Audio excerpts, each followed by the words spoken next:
More now on President Trump saying the summit with Kim Jong-un is back on. Let's bring in Colin Reed. He's a columnist for the Boston Herald. He was campaign manager for former Senator Scott Brown's 2014 bid. It's great to have you here, Colin, and we just did a quick Google check, and we're kind of doing the timeline of this whole relationship between Kim Jong-un and President Trump, and we find that back in November, he called him a sick puppy and a short, fat guy and little rocket man. And even as late as January, they were going back and forth saying, you know, Trump saying, look, I've got a bigger button when talking about nuclear weapons here. And now the president comes out today and says the summit is on, and by June 12th, we could end the Korean War, and then who knows what happens beyond that. It's stunning.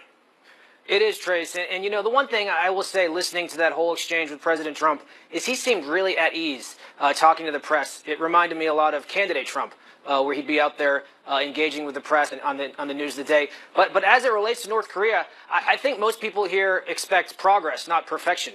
And I think a lot of people are going to buy the argument that President Trump and Secretary of State Pompeo made, that this has been a long time in the making. This wasn't a problem that was created on President Trump's watch, and he's gotten it further along the way than anyone I think would have thought thus far. So I think most people, most everyday people tuning in, are going to give him credit for trying to move the ball along. Yeah, we've got some video playback coming up here, Colin, but I want to just get a quick reaction from you on the letter. The letter apparently wasn't read. Does it matter at all that the letter wasn't read? I don't know. Who knows what it says? I think there's a lot of things there could be a lot of hiccups along the way, like we saw last week, where it was abruptly canceled, the summit, and now it's back on. I think these are two unpredictable people, leaders who are negotiating with, and each have their own way of negotiating. So I wouldn't be surprised to see a few more bumps along the road before all is said and done. Yeah, there will be some bumps along the road, but knowing North Korea and knowing the history before this is all said and done, we've got the president on his way to Camp David, and reporters are asking him questions along the way. Let's play this out. Watch the president walking to the help.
Yeah, our White House staff kind of advised us ahead of time. The president did not say anything to the media, but we wanted to give you kind of the opportunity to hear the questions that they had been asking him.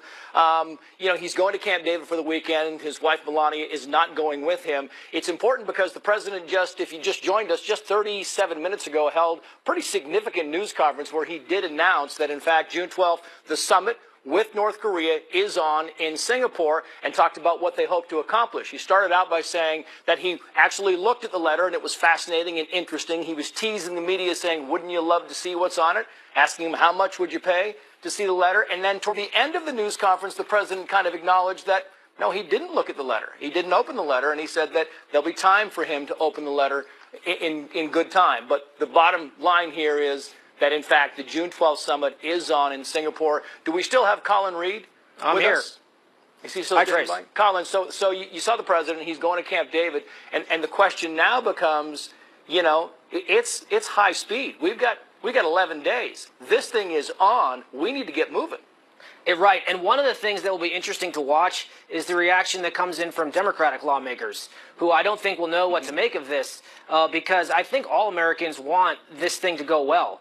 This is foreign policy used to be an issue where we kind of came together, but I don't know if they'll be able to say nice things about President Trump, given how angry their base is at him and where they are politically. So it'll be curious to see how politicians on both sides of the aisle, frankly, react to this news.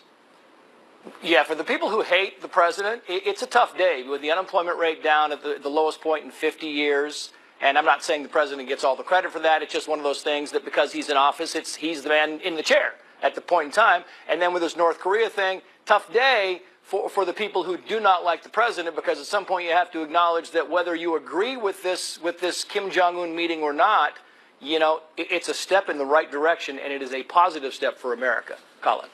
I agree, and I think that's something that we can all get behind. And look, President Trump, he's an outsider. He's not a politician. He doesn't come from any set sort of ideological background, so he has more room to negotiate than perhaps previous presidents would have, and that's going to free him up to do things that maybe a traditional Republican or Democrat may not like. So he's got more wiggle room because of his status as someone who doesn't come from politics. Yeah, and I think he was kind of intimating that exactly. Colin Reed, good of you to join us, sir. Thank you so much. The president was kind of